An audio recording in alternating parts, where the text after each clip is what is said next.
चलो। हेलो बच्चों, आज आप लोगों को 1857 की क्रांति के विषय में हम बताने जा रहे हैं। और 1857 की क्रांति से बहुत क्वेश्चन पूछे जा रहे हैं, चाहे वो आईएएस हो, चाहे पीएसएस हो, चाहे समीक्षा अधिकारी हो। और एक खुशखबरी ये है कि आज समीक्षा अधिकारी और सहायक समीक्षा अधिकारी दोनों पद आ चुके हैं और एपीएस का भी आया है। 10 साल बाद एपीएस का भी पद आया है।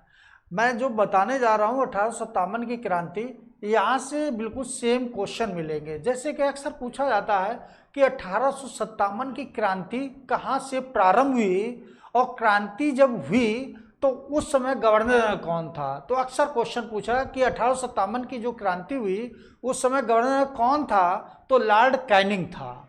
लॉर्ड कैनिंग जो था ये भारत का प्रथम वायसराय था और भारत का अंतिम गवर्नर जनरल। लेकिन स्वतंत्र भारत नहीं पूछ रहे, अगर अंतिम गवर्नर पूछ रहे हैं तो इसको लगा के आना। तो लॉर्ड कैनिंग 1858 अधिनियम के तहत ये भारत का प्रथम वायसराय भी बना था। और इसी के समय 1857 की क्रांति होती है। जब 1857 की क्रांति हुई तो इंग्लैंड का पीएम कौन था। तो पामर्स्टन था। पामर्स्टन वहाँ का पीएम था। और ये पूछा जाता अक्सर है कि भारत पर उस समय शासन कौन कर रहा था। तो बहादुर शाह द्वितीय था, जिसका नाम जफर के नाम से जाना जाता। और बहादुर शाह जो जफर था उस समय उसकी आयु 70 वर्ष हो चुकी थी। और जो 1857 की क्रांति हो रही थी इसकी श्री गणेश कहाँ से होता ही है। तो बैरकपुर से, याद रखना कहाँ से हुई थी। तो बैरकपुर। तो ये बैरकपुर से स्टार्ट होती है। तो ध्यान देना कि बैरकपुर, और बैरकपुर से कहाँ आती क्रांति है। तो मेरठ आती है। और मेरठ से कहाँ आती है। तो दिल्ली आती है। और दिल्ली से कहाँ क्रांति आती है। तो लखनऊ आती है। और लखनऊ से कहाँ क्रांति आती है। तो कानपुर आती है। और कानपुर से कहाँ आती है। तो झांसी आती है। और झांसी से कहाँ आती है फिर। झांसी से इलाहाबाद। देखो एक चीज याद रखना, जो ये क्रांति हुई थी 1857 की बैरकपुर से, ये कहाँ पर है। तो वेस्ट बंगाल में है। तो ये जब 1857 की क्रांति वेस्ट बंगाल में प्रारंभ हुई थी तो इसके पीछे कारण क्या था। देखो 3 चीजें याद रखना, कारण है, परिणाम है, स्वरूप है। तो कारण ये था कि गाय और सुअर की चर्बी वाले जो कारतूस बनाए जा रहे थे, जो कारतूस बनाया इसका जो मुंह से खोला जा रहा था। अब 2 धर्मों का इसमें क्या हो रहा था, विरोधाभास उत्पन्न हो रहा था। और ये कह रहे थे अंग्रेज कि दोनों धर्मों का आपस में लड़ाना। तो यहाँ पर बैरकपुर में जब ये चीज़ मालूम हुई मंगल पांडे को, तो मंगल पांडे ने क्या किया कि 2 अंग्रेजों के ऊपर हमला बोल दिया। एक बाघ था, एक हुरुशन था। बाघ तो मारा जाता है लेकिन वो हुरुशन बच जाता है। तो जब बाघ मारा जाता है तो इसके बाद मंगल पांडे को फांसी दी जाती है। यानी कि 1857 की क्रांति में सबसे पहले फांसी किसको मिली थी। तो मंगल पांडे की, याद रखना किसको मिली थी। तो मंगल पांडे को। वास्तव में मंगल पांडे 1857 की क्रांति में पहले ऐसे व्यक्ति थे जिन्हें फांसी दी गई। तो ये चीज याद रखना। यहाँ से फिर जब बैरकपुर से विद्रोह चालू हुआ और कहाँ पहुंचा, मेरठ में। जब मेरठ पहुंचा तो ये एक सैनिक विद्रोह को रूप ले लिया था। यहाँ पर सैनिक विद्रोह को रूप दिया गया और बाद में दिल्ली पहुंचता है। अब यहाँ पर कब पूछा जाता है, एक डेट याद रखना। तो यही डेट पूछी है, 10 तामन, ये डेट बहुत पूछी जाती है। तो ये याद रखना कि मेरठ में 10 मई 1857 पहुंची। बाद बाकी डेट कम पूछी जाती है। फिर इसके बाद दिल्ली, जब दिल्ली पहुंचता है तो याद रखना उस समय बहादुर शाह जो द्वितीय था और ये कहाँ पर छुपा बैठा था, हुमायूं के मकबरे के पास छुपा बैठा था। और इसको सूचना दे दी गई कि भाई उसको गुप्त रूप से सुना। जीनत महल ने भी इसमें षड्यंत्र रचा।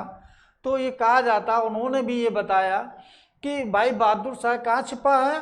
तो याद रखना, हुमायूं के मकबरे के पास से ये छुपा हुआ बैठा था, वहीं पकड़ा जाता है और इसको पकड़कर कहाँ भेज दिया जाता, रंगून भेज दिया जाता।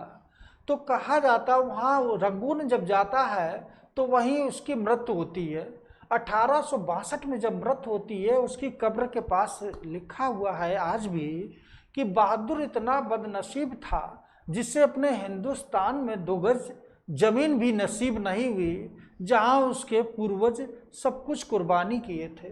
तो याद रखना, यहाँ पर 1857 में पकड़ा गया और भेज दिया गया रंगून।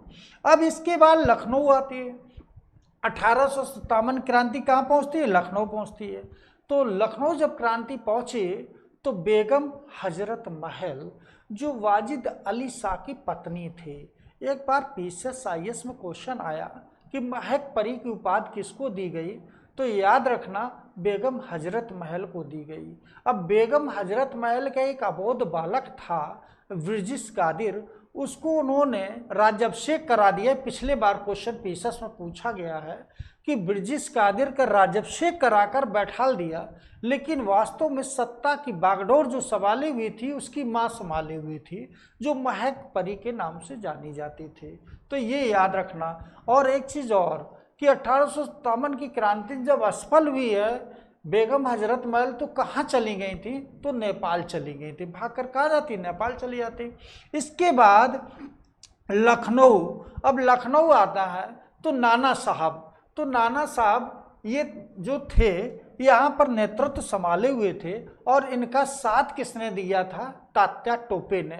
और तात्या टोपे वास्तव में बहुत अच्छे तोपची, धनुधर, सारे गुण उनमें विद्यमान थे, एक सफल मतलब सैनिक सिद्ध हुए। और कहा जाता है कि तात्या टोपे ने, एक चीज और याद रखना, तात्या टोपे ने झांसी की जो रानी थी उन्हें घुड़सवारी, तलवारबाजी, ये सब कुछ उन्हीं ने सिखाया था। तात्या टोपे एक महान व्यक्ति थे जिन्होंने झांसी की रानी का बढ़ चढ़ कर साथ दिया।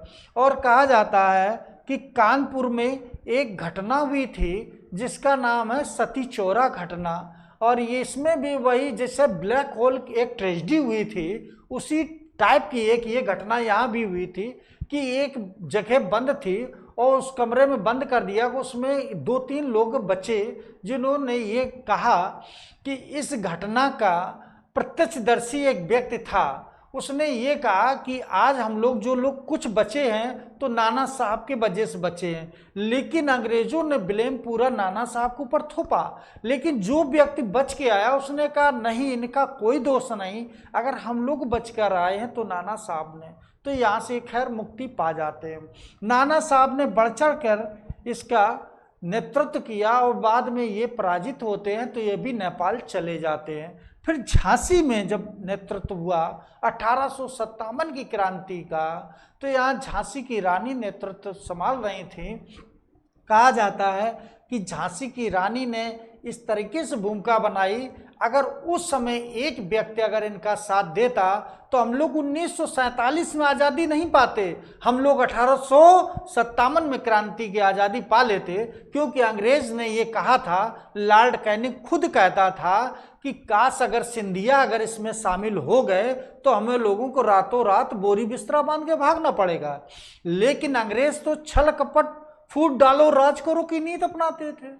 उनने क्या किया कि सिंधिया से पहले मिल लिया कि भाई ऐसा है कि ग्वालियर तो तुम्हारा है ही, तुम्हें झांसी भी मिल जाएगा, तुम मेरा साथ दे दो और रानी के विरुद्ध, तो हम तुम्हें ये दोनों राज्य सौंप के हम यहाँ से चले जाएंगे, क्योंकि मुझे शासन नहीं करना है, बस मेरा तो मकसद है कि इसे जीतना है बस। तो अब ये छल कपट कर कर तो झांसी की रानी के साथ छल कपट हुआ और सिंधिया ने अंग्रेजों को साथ दे दिया। और यही होता है कि एक बार जब रानी युद्ध करते हुए जब घिर गई थी तो वो सिंधिया के यहाँ शरण लेने गई, तो वहाँ सिंधिया ने अपने दरवाजे बंद उनके कर दिए गए।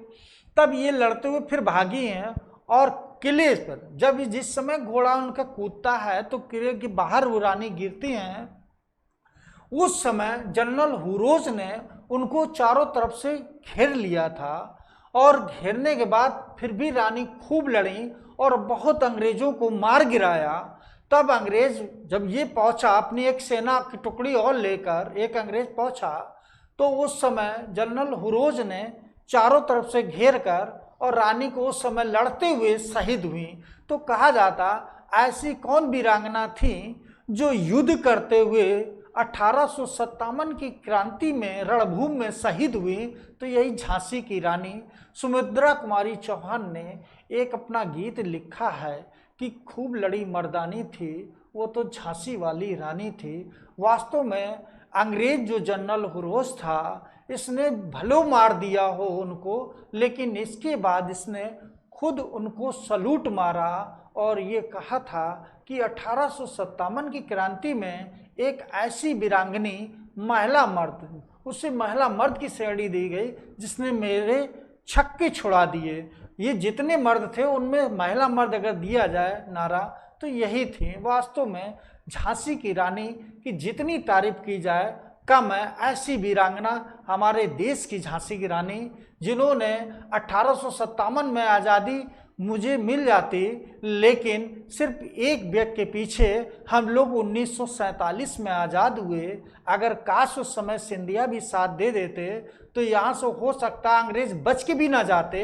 ये खुद लॉर्ड कैनिंग का स्टेटमेंट था जो उस समय गवर्नर जनरल था। ठीक है मित्रों, अगली क्लास में 1857 की क्रांति के विषय में और बताएंगे और ऐसे रटा देंगे कि जिंदगी में कभी कोई क्वेश्चन गलत नहीं होगा। और मेरा उद्देश्य यही है कि इतिहास को पढ़ो तो एज ए कहानी टाइप में पढ़ो, इतिहास को इतिहास के हिसाब से नहीं। अगर जिस दिन कहानी में उतार दिया तो इतिहास कभी जिंदगी में भूलोगे नहीं। अभी इतिहास में हम बहुत सी कोडिंग देंगे जो लगेगा कि इतिहास कुछ है भी नहीं। मित्रों, अगली वीडियो में हम फिर मिलते हैं और हम लोग का NKS लर्निंग पॉइंट कैंपस में आप लोगों का स्वागत है और दोबारा हम बहुत जल्दी फिर मिलते हैं आपसे।